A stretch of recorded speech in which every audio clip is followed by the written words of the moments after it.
Hey guys, welcome back to the channel. Today I'm going to do a little DIY, do-it-yourself fix for the 318 and a lot of series tractors. This is the 318 I picked up. I said I was going to do a video on, but I'll do a quick fix video for it. A lot of these John Deere tractors, they have a problem with the starter not getting a full 12 volts to the solenoid. I've checked it. I don't see what's wrong with it. Replaced the switch, didn't fix it. So I noticed it didn't have this this relay fix on it. So I figured, what the hell, give it a try. I'm pretty confident it'll do it. I've ran into it before. So on this tractor here, you've got your 12 volt wire coming from the battery. That's constant 12 volts. You got your wire here coming from the starter switch, going through your safety switches. Pretty much that's it. And when you go to start it, you're going to hear what it does. It's just a click. And I checked it and I got like 7 volts coming from the key switch where I need 12. So I don't know where the breakdown is. One of the switches, one of the connections. So I'm gonna try to do this sitting here on my phone. I'm gonna try to install this and just show you how it's done. The kit you buy is this relay kit here. I picked this up on Amazon. John Deere does make it. This kit was like, I think it was $15 or $10. It was dirt cheap. So I figured, what the hell, give it a try. Like I said, I'm pretty confident it'll work. But let's get started. I'll show you how to do it. I'm gonna try to put this phone here. Okay, that should work. We're gonna start by taking your main feed wire off. If you feel better, unhook the battery, because this is gonna be live. So if it touches or grounds, it's gonna spark and maybe blow your battery up. So it'd probably be wise, but I'm not going to.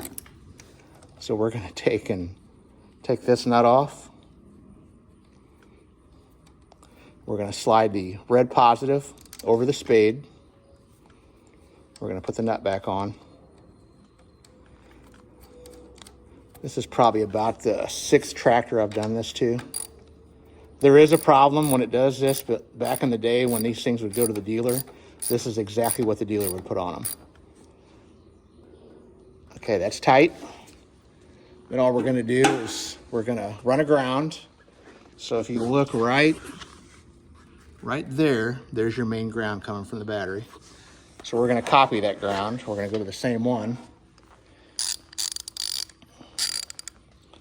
That starter was a 13 millimeter and the ground is a 10 millimeter. We'll get an extension. And we're gonna take this ground loose.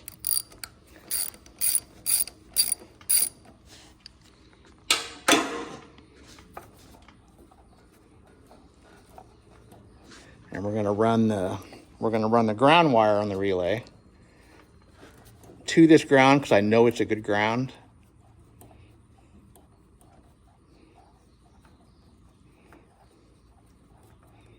And I think it's designed that way because of the size of the opening.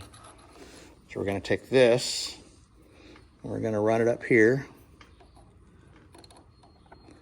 bolt back in it.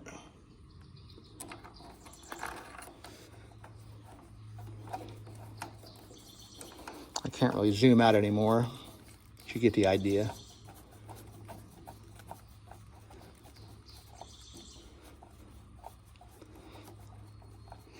Okay, so that bolts back in there. Gonna tighten this back up.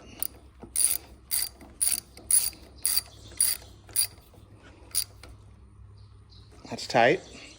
Then all we're gonna do is we're gonna unhook the wire that originally went to the solenoid. This is the one that comes from the key switch. We're gonna unhook this.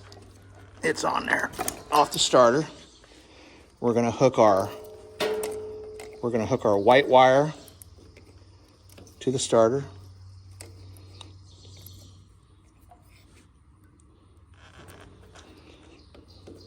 And we're gonna hook the wire from the ignition switch to this black, I call that a male connector, and that'd be the female connector. We're gonna hook it, be the best way to do this, like that.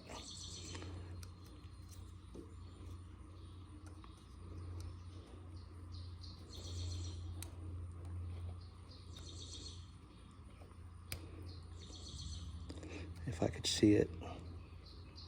There we go. Okay, that's hooked to that. And then what I do to them is I run up here to this valve cover bolt. Actually, yeah, let's do the valve cover bolt.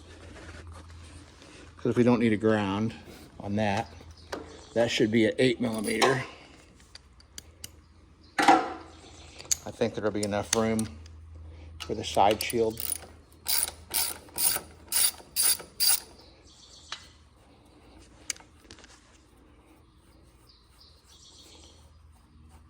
Take that out. We'll run our newly installed relay up to that.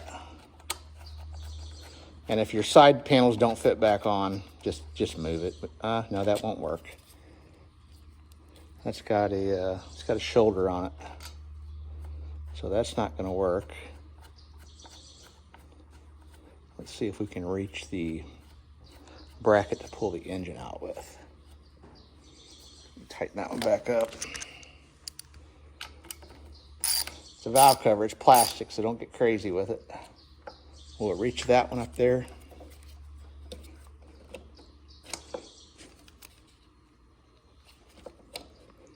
I think it will. Let's try it. I'm going for this bracket right here. It's a bracket, I guess, to pull the engine out.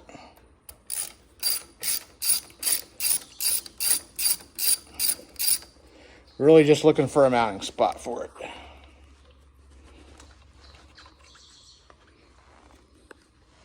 Let's try that. Sorry if you're out of frame, but that's all I got to, only way I got to do it.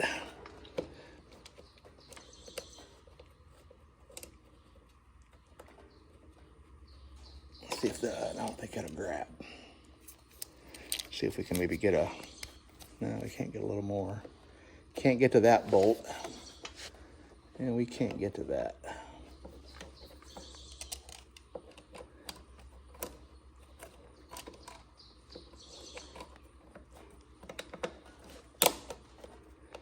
Or can we?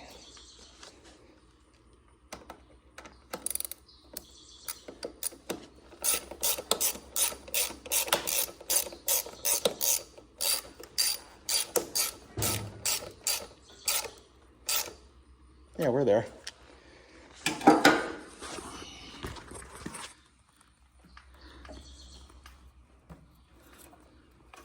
Not ideal, but not bad. I've done worse work. Okay, that's the starter relay kit. The fix for the John Deere with the dreaded click. When you just get that thud when you hit the key, this will usually fix the problem for you. Okay, let's try it. Fingers crossed.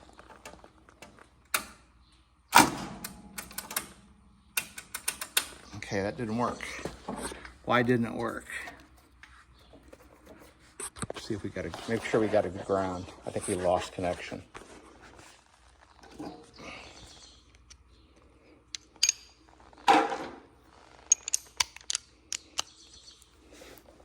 Let's make sure we got this tight enough. That one's tight enough. Let's check the starter again. And that's tight enough. Let's go over all connections. Did we get that one in? Yeah, we got that one in. And okay, it's this one. We're pulling it too tight. So we can't run it where I want to run it. So I did find the problem. The problem is the wires are pulled too tight to that mounting location. So we're going to be forced to move it. But where are we going to move it to?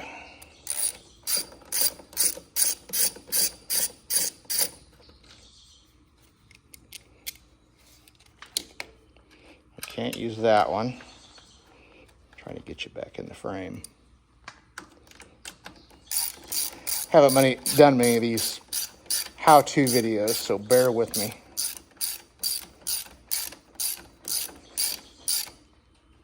Okay. So we were pulling this off the starter because we were pulling it too hard. So for now, I'm going to do what I shouldn't do. And I'm just going to tuck it down here where all the rest of the wires are. It's got a waterproof cover on it. Okay, let's try that. Still nothing. Is it a battery? I had the battery off earlier. It's a battery, so.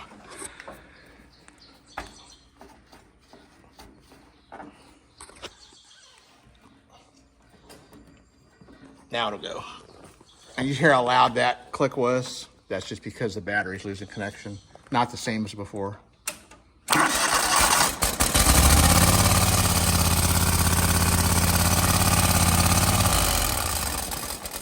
And every time, I figured it'd do it.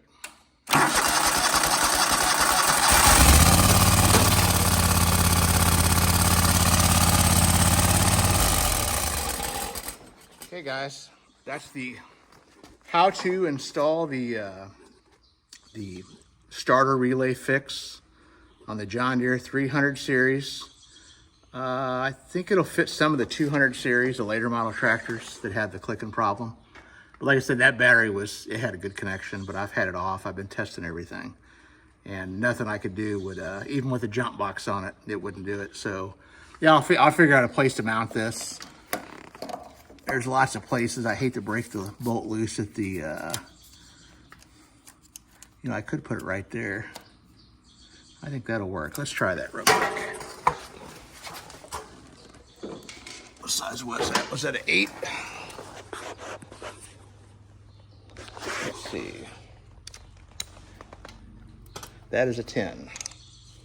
So let me get a 10. We'll finish it up all up so you see it done. If I can quit dropping tools and put my fingers in the screen. Okay, I'm gonna go right here with it. If this will break loose. Oh yeah, we got it.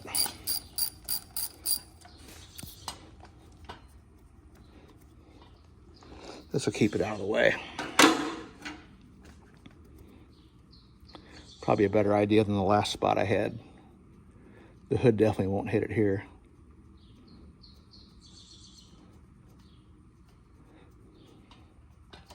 Boy, she's long-winded. Okay, that one's out. We'll run the relay up here. And nope, wrong size. So you get the idea. I can drill that out bigger and this bolt will go through it, but you get the idea. I'm just making a mess of this video, so you just need to mount this somewhere. Like I said, you could throw it underneath there. It's a waterproof box, but it'll be, you know, it'll be banging around when you're hitting bumps and hard, tough spots in the yard. But anyway, that's the relay fix for the John Deere 300 series, and like I said, I think it fits in a couple other ones. I'll post a link to the Amazon and the John Deere part number. Okay, guys, till the next quick update. I ended up using the starter bolt that holds the starter case together. Mounted it, and it's perfect. If it does get wet, everything will hit the top of it and run off. But yeah, okay, thought I'd give you an update. Your tractor is going to be totally different where your starter's located at. So I mean, if you, on a rare case, if you've got a small engine warehouse swapped 318 with the Kohler CH25R engine in it, that's the way you'd do it. Okay, guys, till the next one.